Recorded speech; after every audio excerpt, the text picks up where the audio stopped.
Good morning, Magic. I'm Gavin Verhey from Wizards of the Coast, and today I'm answering more of your obscure Magic questions. Now, if you missed the first video, you can find it right there. Go give it a watch. But without further ado, let's get into it. Round 2, fight! What are some of your favorite standard decks that are indeed seeded but never caught fire in the outside world? So what happens sometimes is that we'll seed an archetype in a set, but then standard is just a little bit too strong or even just a little bit too different for that archetype to really hit. And one that pops into my mind that I really enjoyed was the Battle for Zendikar Devoid deck. You had things like Ulamog's Nullifier and Brutal Expulsion and Wasteland Strangler as kind of a Grixis control strategy with a bit of mid-range punch. But the format was just so strong between the fetch lands and then the dual lands you could fetch that it never had a shot. Will there ever be an Ashnod card? I very much want to get an Ashnod card made. I put it into sets and it never quite makes it all the way through. But I have a few designs that I like, so someday it'll happen. Someday. If you were to make new legendary Nephilims, would they capture the essence of the original or strive to be different? Also, what is the best Nephilim? Well, that depends. What exactly is the essence of the original Nephilim? Their mechanical designs are all over the place. Now, the one consistent thing, of course, is that they're 4 colors. And that is something that we might preserve. I can see us doing Nephilim for 2 reasons. One is that they flavorfully fit in on the world. We wanted the word Nephilim there for some reason. Or 2, because we wanted to do more 4-color cards. If the second one, then yeah, there'd be 4-color. If the first one, maybe not. As far as my favorite, I'm a Glint-Eye guy. Glint-Eye for life? Well, what? Oh, this just in, I'm being told to, and I quote, never do that again.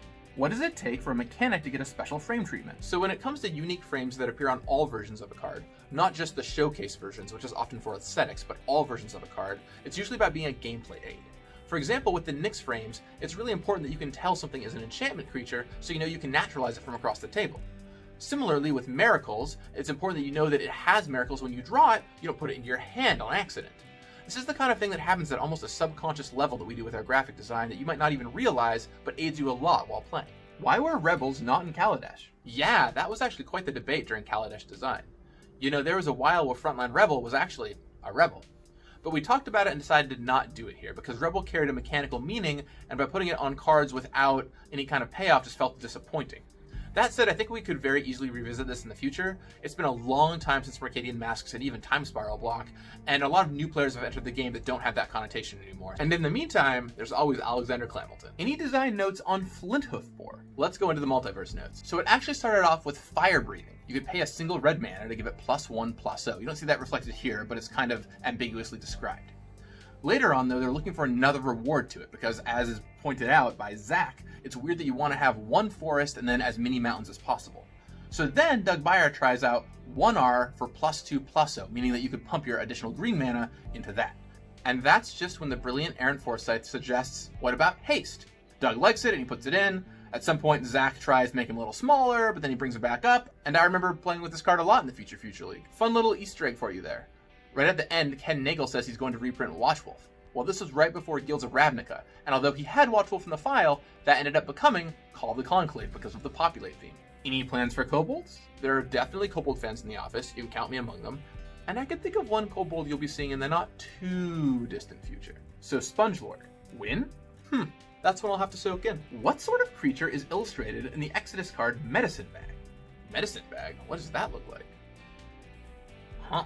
Well, I looked it up and there actually was no being described to be drawn in that art description. It was all focused on the medicine bag. So that was just a creature of the artist's creation. You'll have to go ask them, I guess. Was Rumbling Rockslide originally a land destruction spell? No. But you know what? I looked it up and it was originally a reprint of Stone Fury. And that's a great example of a tiny change that we might make when working Unlimited. What colors do you think Rebek and Glacian would be if they were to ever get cards? Well, like mini characters, it depends on just when you look at them. For example, does Glacian have Tysis? Is it before that? Who's to say? But I would say that Glacian at his core is almost certainly blue, and Rebek is probably white if you had to pick just one color for each of them. Why include basic lands in each set? Basic lands really help define the world. And while we could just pick 5 and then keep them evergreen for a long time, it's really cool to be able to go to a new world, open a pack, and see what the land looks like in that world. Who at R&D keeps getting Frostlinks reprinted, and why? When we design a card that fills a tough-to-fill slot, like say a small blue ground creature or a red instant that isn't a burn spell or a combat trick, you can expect us to use it a lot because, well, lots of sets are going to have that same problem. But I think it's really cool that they often do different things set to set. For example, with Frostlinks, it's sweet that this time around you can mutate onto it. You can never do that before. When will you finish the Sorcery Magus cycle? Yeah, that's quite the mystery, isn't it? It wasn't in Commander 2019, it wasn't in Commander 2020, Where'd it go? Well, it's got a long story, but I think I'll just tell you a piece of it. You can find the Green Magus in Commander Legends later this year. I'm not going to say what it does. We can start making your guesses now. If you had to write a musical about magic, what would you call it? Bonus points for song titles. 5 songs you would find in the hit Broadway musical Magic: The Gathering, Wizards and I, The Turn Where It Happens, You Can't Stop the Beats, Phantom of the Alaras, and of course, Defy Gravity. You got better ones? Throw them below. If you enjoyed this, please subscribe. It would mean a lot, and there's a lot of fun stuff coming down the pipe. Or just go watch a previous video. Lots of great material there too. I'll talk with you all soon, and I really hope you enjoyed this. It was a lot of fun to do, and I'll have to do it again sometime.